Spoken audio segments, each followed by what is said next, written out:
Hi guys, welcome back to Sim Ray YT, and today we'll be looking at the dungeon map, and it'll be the Spider's Den.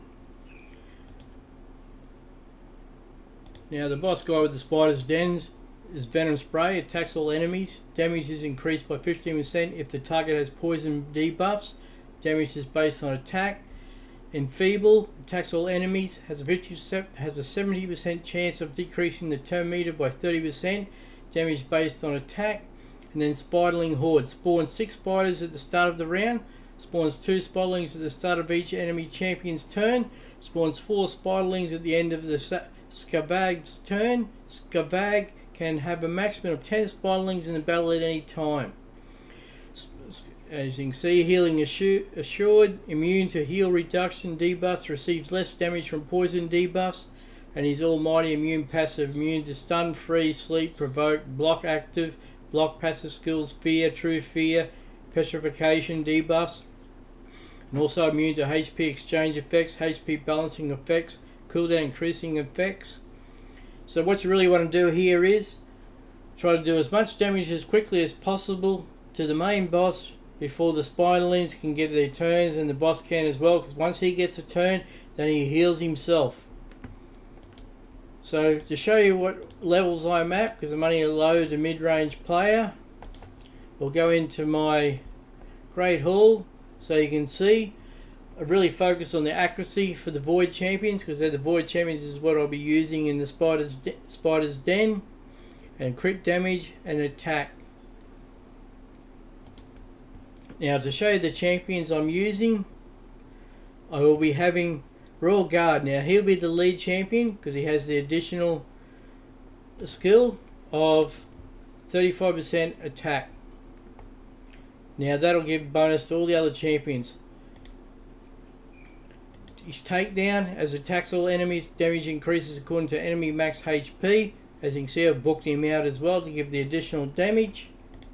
His hamstring attacks 4 times at random. Each hit has 60% chance of placing a 30% decreased speed debuff for 2 turns. Each hit also has 60% chance of decreasing the target's turn by 25%. Then his Razor Blade skill attacks one enemy, has 50% chance of placing a 60% decreased debuff for 2 turns. And then I'll have 3 Cold Hearts. Yes, that's right, I'm lucky enough to have a few Cold Hearts, and they will come in with their Heat Seekers. Attacks one enemy, decreases the target's turn meter by 100%, has an extra 30% chance of inflicting a critical hit. Damage increases according to enemy max HP. Oh, and the other champion we have then will be a burn champion.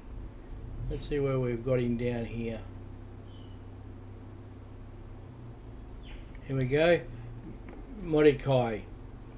As you can see, he has a 75% chance placing a HP burn debuff on all enemies for 2 turns. Places 50% increased attack buff on all allies for 3 turns.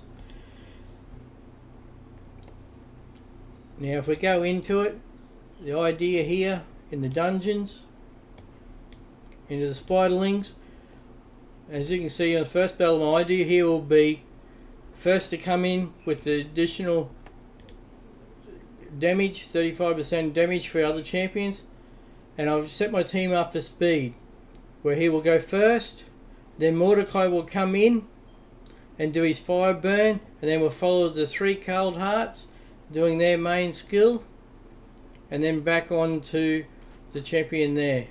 The team setup. Now I have set these in skill wise so they only do the Royal Guard will first fire in with his Razor Blade. That's to do the defense move, to put the defense down on the boss.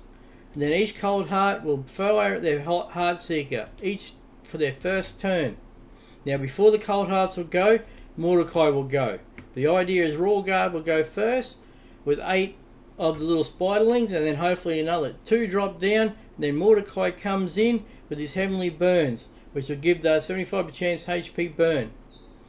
Now these champions will die, but the idea is Royal Guard comes in, gets the defense down, then Mordecai comes in with his burns, the Cold Hearts will take their turns with their critical hit, and then the Spiderlings will attack each after that onto the Cold Hearts. Then once they've done the Spiderlings, then it'll come back to Royal Guard with his critical hit then of the takedown. Then the last couple of the after that, then the couple of the Spiderlings will attack the Cold Hearts, and it should be enough then that the boss has finally died.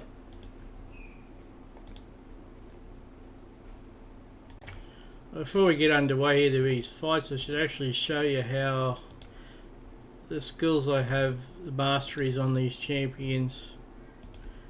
Back into the champions section. Masteries.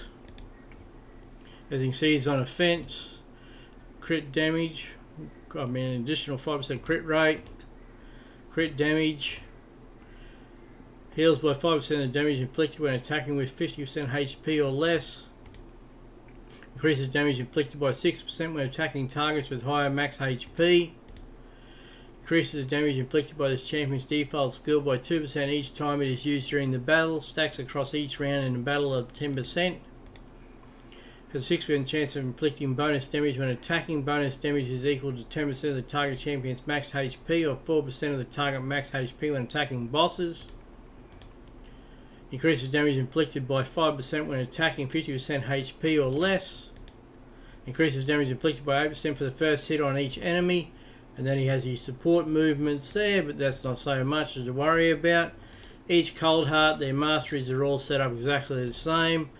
Crit rate of 5%, crit damage, increases damage inflicted by 5%, increases damage inflicted to targets with less than 40% HP by 8%, increases damage inflicted by 6% when attacking targets with max higher HP, increases damage inflicted by 6% in the arena and 3% in all other locations for each enemy killed by this champion in battle.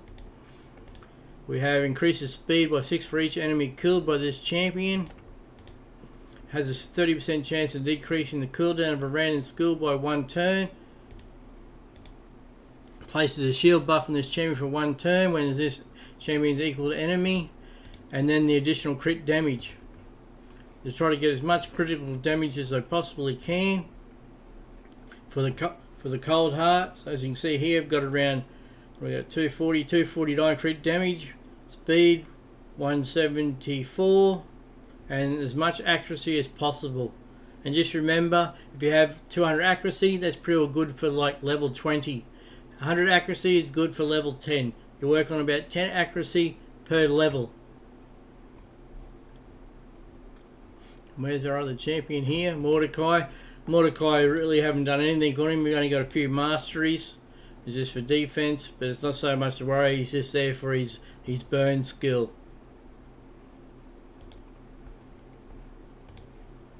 So we'll get back to it, ready for the fight in the dungeons. The spider den. Where are we up to? Stage 8. And it costs us 12 energy. We'll get straight underway.